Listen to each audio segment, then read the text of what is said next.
అర్జునుడు కుమారుడు, సుభద్ర తనయుడు, శ్రీకృష్ణుడి మనసుకు ఎంతో చేరువైన బిడ్డ. సుభద్ర గర్భవతిగా ఉన్నప్పుడు అర్జునుడు చక్రవ్యూహం రహస్యం వివరంగా చెబుతున్నాడు. ఇది చక్రవ్యూహం, ఇలా లోపలికి చొచ్చుకెళ్ళాలి. అంతలో సుభద్ర నిద్రపోతుంది. అర్జునుడు వివరణ ఆపేస్తాడు. లోపలికి వెళ్లే విధానం విన్నాడు, కానీ బయటకు వచ్చే రహస్యం వినలేకపోయాడు. ఖడ్గ విద్య, ధనుర్విద్య, రథసారథ్యము, 16 ఏళ్ల వయస్సు, కానీ సింహం లాంటి ధైర్యం.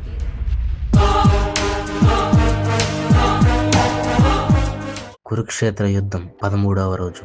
ద్రోణాచార్యుడు పద్మవ్యూహం ఏర్పాటు చేశాడు. అర్జునుడు ఆ రోజు ఇతర ప్రదేశంలో యుద్ధం చేస్తూ ఉంటాడు. పాండవులు ఆందోళనలో పడతారు. ఈ వ్యూహాన్ని ఛేదించగలిగేది అర్జునుడు మాత్రమే. అప్పుడు ముందుకు వస్తాడు అభిమన్యుడు. పెద్ద తండ్రి, నేను లోపలికి వెళ్ళగలను, మీరు నా వెంటే వస్తే చాలు. భీముడు ఆశ్చర్యంగా, నీకీ బయటకు వచ్చే మార్గం తెలుసా? అభిమన్యుడు ధైర్యంగా, పాండవ వంశంలో పుట్టిన వాడిని, యుద్ధం నుంచి వెనక్కి తగ్గడం నా స్వభావం కాదు. చక్రవ్యూహంలో ప్రవేశం.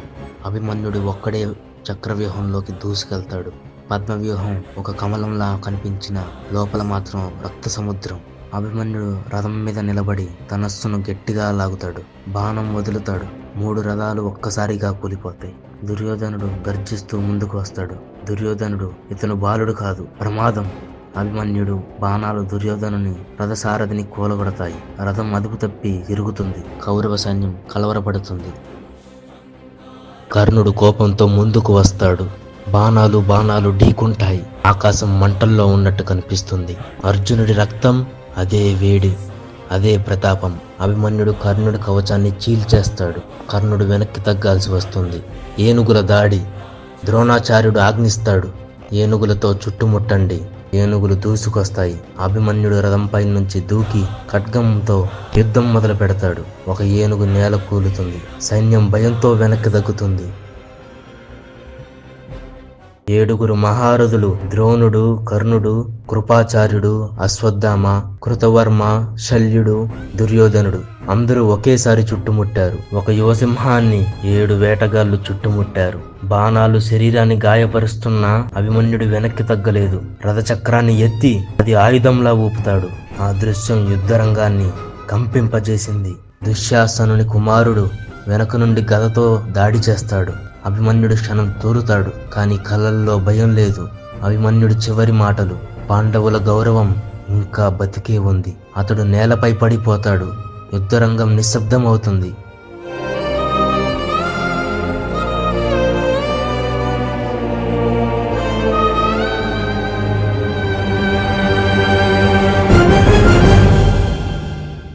అర్జునుడు తిరిగి శిబిరానికి వస్తాడు.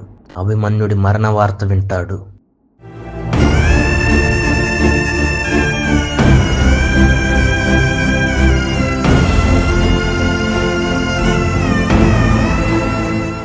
అర్జునుడు కోపంతో కంపిస్తాడు.